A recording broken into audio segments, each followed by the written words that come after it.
You're watching CTOM TV. Knowledge is power. So let's say I get diagnosed with cervical cancer.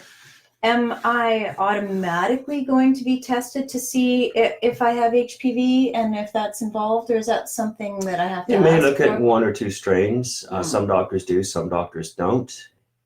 They're probably not going to treat you any differently regardless. Okay, but as you're saying, there are some major differences in how well your treatment's going to work. Yeah.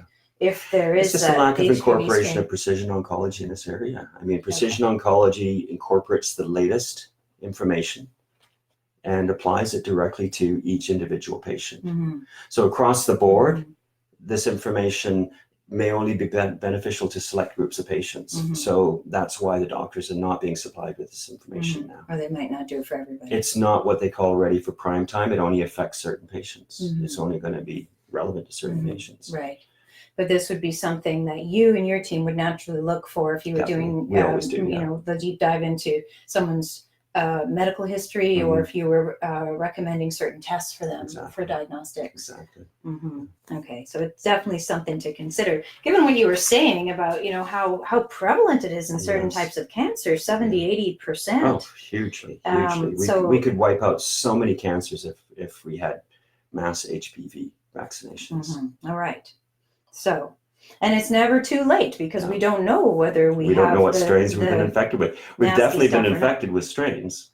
We just don't know which ones. Right. And we don't know when we're going to be reinfected with different strains. And we don't know, all of the strains that have oncogenic activity. Right. So get a shot anytime, anywhere. Right. Do not hesitate. Don't hesitate. Yeah.